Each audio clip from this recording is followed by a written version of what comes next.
वीरेंद्र कुमार शर्मा राजकीय औद्योगिक प्रशिक्षण संस्थान बासे सिद्धार्थनगर में इंस्ट्रक्टर के पद पर कार्यरत हूँ।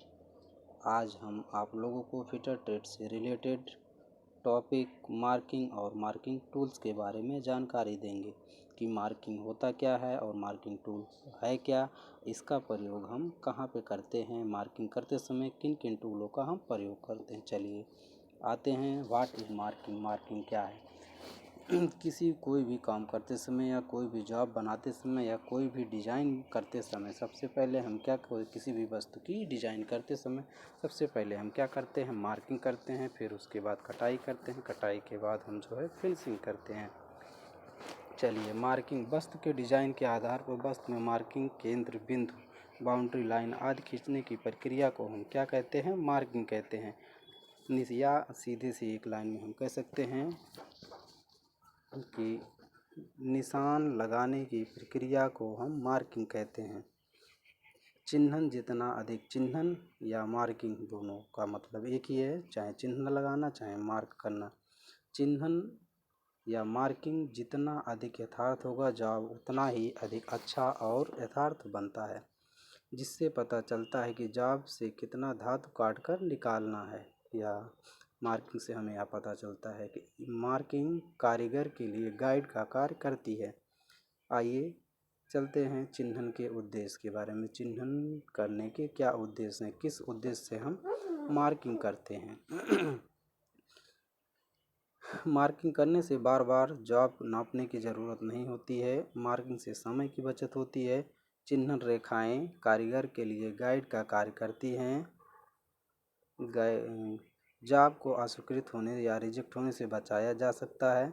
कारीगर को यह पता चलता रहता है कि कारीगर को कब कौन सा काम करना है। मार्किंग करते समय किन बातों का ध्यान रखना चाहिए? पहले ड्राइंग को अच्छी तरह से पढ़ लेना चाहिए। प्रारंभ में कोई संदर्भ बिंदु या संदर्भ रेखा को नियत करने के बाद ही मार्किंग करना चाहिए। मार्किंग हल या स्क्राइबर या टूल नुकीला होना चाहिए और कठोर होना चाहिए। ड्राइंग के अनुरूप माप व माप के अनुसार मार्किंग टूल का चयन करना चाहिए। मार्किंग को पक्का करने से पहले दोबारा चेक कर लेना चाहिए। बिंदु ठीक लाइन पर और बराबर दूरी पर लगाना चाहिए। बिंदु लगाते समय पंच को लंबवत रखना चाहिए।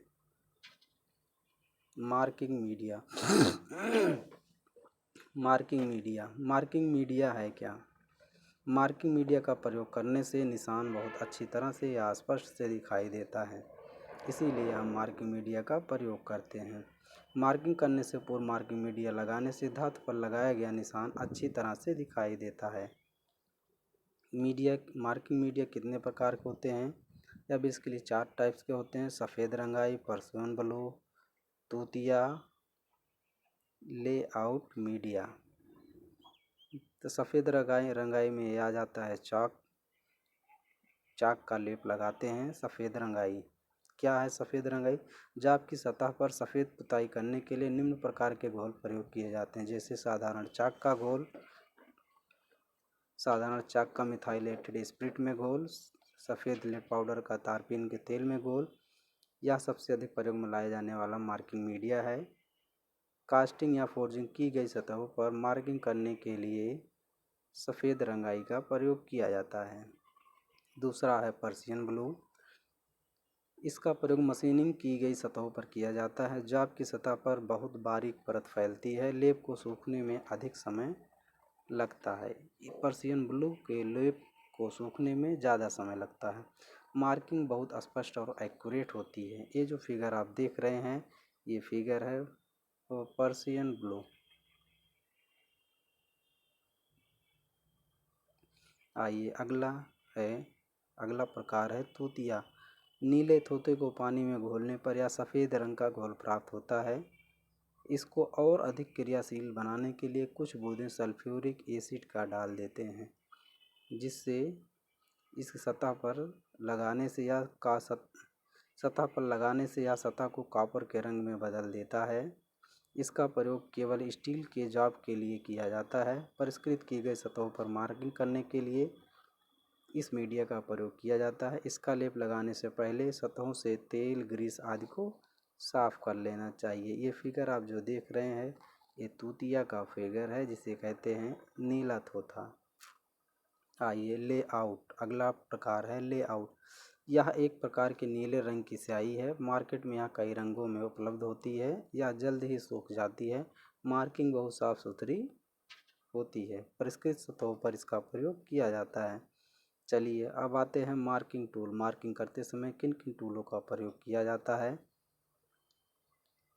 मार्किंग ऑफ टेबल, जिसके ऊपर टेबल के ऊपर रख कर टेबल के ऊपर सरफेस प्लेट को रख कर के हम काम करते हैं, मार्किंग करते हैं। फिर सरफेस प्लेट होता है जो बेसिकली कास्ट आयरन का बना होता है, पंच निशान लगाने के लिए प्रयोग करते हैं। एंगल प्लेट जाब को फिक्स करने के लिए, वी ब्लॉक जाब को फिक्स करने के लिए, जाब को फिक्स करने के लिए scriber, trammel, jenny caliper, surface gauge, combination set, इन सब का प्रयोग हम किस लिए करते हैं, निशान लगाने के लिए करते हैं। चलिए अब एक एक के बारे में जानकारी लेते हैं। मार्किंग टेबल और सरफेस प्लेट, ये जो आप देख रहे हैं सबसे नीचे ये मार्किंग टेबल रहा है और टेबल के ऊपर सरफेस प्लेट रखा हुआ है।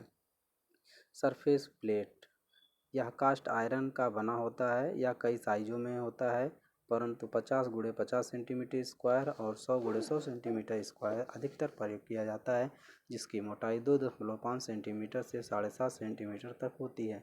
सरफेस प्लेट दो प्रकार से वर्गीकृत किया गया है, पदार्थ के आधार पर, उपयोगिता के आधार पर।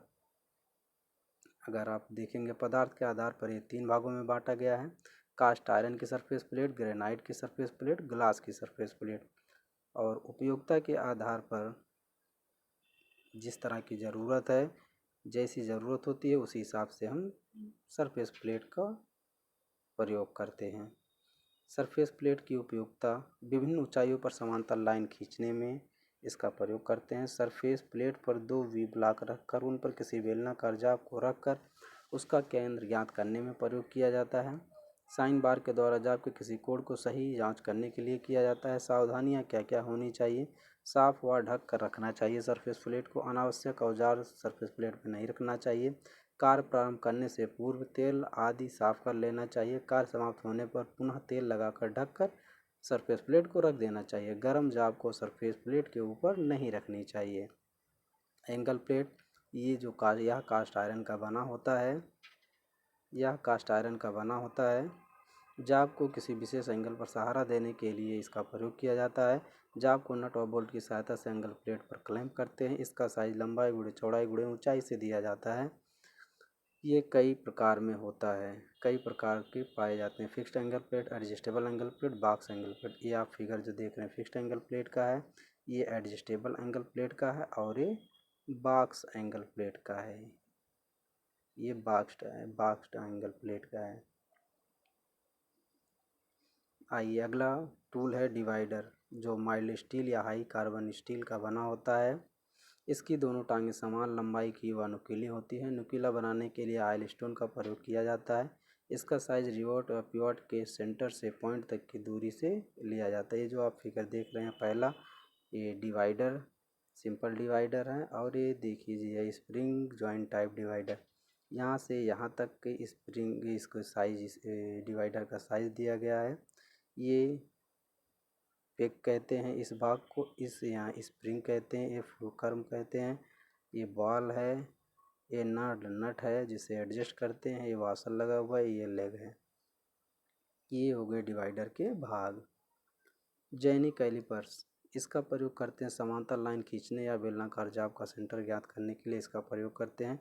इसे आर्ड लेग या हर्मोफाइड कैलिपर भी कहते हैं। इसकी एक टांग सीधी व दूसरी लगभग 5 mm अंदर की ओर मुड़ी होती है। यह बेसिकली दो टाइप्स का होता है, bent leg type jenny caliper, heel type jenny caliper. अगला टूल है पंच। अस्थायी मार्किंग को अस्थायी करने के लिए पंच का प्रयोग करते हैं। या हाई कार्बन स्टील का बना होता है। स्क्राइबर से खींची गई लाइन जाब से मिल जाती है, इसलिए लाइनों पर 2.5 मिलीमीटर की दूरी पर पंच की सहायता से बिंदु लगाते हैं। पंच बेसिकली 9 प्रकार के होते हैं। डॉट पंच, सेंटर पंच, डॉट पंच का एंगल 60 डिग्री होता है, सेंटर का 90 डिग्री, प्रिक पंच का 30 डिग्री। चौथा है पिन पंच, जो पिन के आकार का होता है। 5वां ड्रिफ्ट पंच, 6वां बेल पंच, 7वां ऑटोमेटिक पंच, 8वां सॉलिड पंच, 9वां हॉलो पंच। आइए सबका हम फिगर देखते हैं। ये एक सिंपल सा पंच है। यहाँ से लेकर के यहाँ तक को हम बॉडी कहते हैं, पंच की बॉडी। ये पंच का हेड है, ये पॉइंट है और ये पॉइंट एंगल होता है जिसे कोण कहते हैं। ये पहला है तुम्हारा डॉट पंच, ये प्रिक पंच का फिगर है। ये सेंटर पंच का फिगर है। ये ड्रिफ्ट पंच का है। ये पिन पंच है और ये बेल पंच है।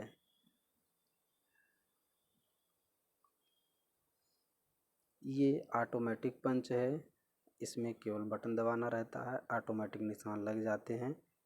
ये सॉलिड पंच है जिसे ठोस पंच भी कहते हैं। ये हॉलो पंच है, इसका प्रयोग चमड़े की प्लास्टिक, रबड़ या चमड़ों में होल करने के लिए हॉलो पंच का प्रयोग करते हैं।